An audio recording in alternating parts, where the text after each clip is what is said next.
সুপ্রভাত বন্ধুরা, সবাই নিশ্চয়ই ভালো আছো। ভোরবেলা হাঁটতে বেরিয়েছি। বেহালার শকুন্তলা পার্কের এই দিকে একটা বড় ঝিল আছে, তার চারদিকটা বাঁধানো, সেখানে মর্নিং ওয়াক করা যায়। আজ বিকেলে উত্তরপাড়া যাব, জন্মদিনের একটা নেমন্তন্ন আছে। বাড়ি এসে চা জলখাবার খেয়ে ডাল আর নিরামিষ পনিরের তরকারি বানিয়ে নিলাম। এখানে 200 গ্রাম পনির আছে। পনিরটাকে হালকা ভেজে জলে ভিজিয়ে রাখলাম। মশলাগুলো ড্রাই রোস্ট করে পিষে নিলাম। তেলের মধ্যে মৌরি জিরে ফোড়ন দিয়ে আদা কুচি টমেটো পেস্ট দিলাম। তেল ভেসে উঠলে ধনে গুঁড়ো, হলুদ গুঁড়ো, লঙ্কা গুঁড়ো, লঙ্কা কুচি, নুন মিষ্টি দিয়ে ভালো মতো কষালাম। একটু টক দই দিলাম।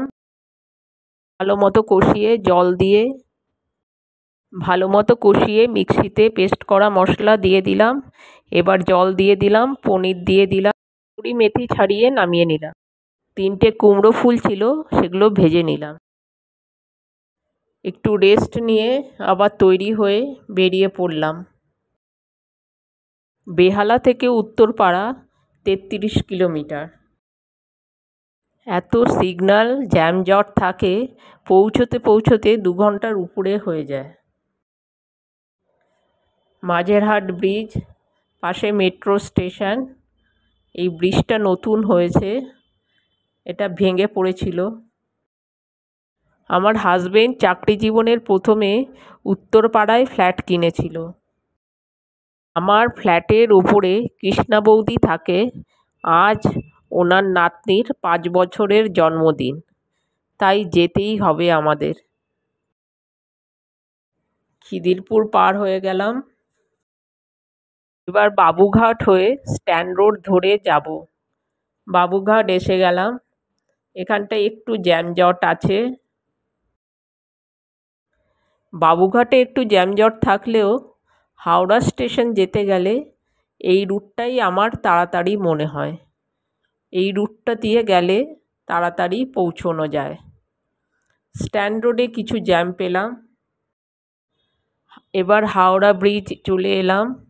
হাওড়া ব্রিজে উঠলে বেশ ভালো লাগে। কত পুরনো ব্রিজ, কত কিছু পড়েছি, কত কথা মনে পড়ে যায়।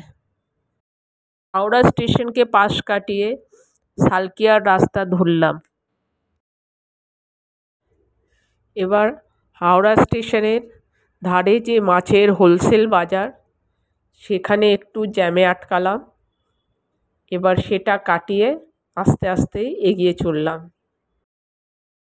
মাছের একটা বিশাল হোলসেল মার্কেট। সালকিয়া, লিলুয়া, বেলুড় মঠ চলে এলাম। এবার বালি পেরিয়ে আস্তে আস্তে উত্তরপাড়া চলে এলাম। আমার বাবার পৈতৃক বাড়ি বেলুড়ে হওয়াতে ছোটোর থেকেই বেলুড় মঠ কতবার যে এসেছি, এবং উত্তরপাড়া থাকাকালীনও দুর্গাপুজো, সরস্বতী পুজো, প্রতিটা পুজোতেই বেলুড় মঠ আসতাম। নেমন্তন্ন বাড়ি চলে এলাম। ভালো সাজিয়েছে। ঋদ্ধিমা যার জন্মদিন, মা বেশ সেজেছে দেখলাম। ঋদ্ধিমা এখন কেক কাটবে। ওপরে খুব ভিড়, নিচে চলে এলাম। নিচে স্টার্টার খেয়ে একটু গল্প করলাম ফ্ল্যাটে অন্যান্যদের সঙ্গে। ঋদ্ধিমার বাবা ব্যস্ত। আমাদের তাড়াতাড়ি বেরোতে হবে। উপরে খাবারের জায়গায় চলে এলাম। এখন বেশ ফাঁকা, বুফে সিস্টেম। তাড়াতাড়ি খেয়েও নিলাম।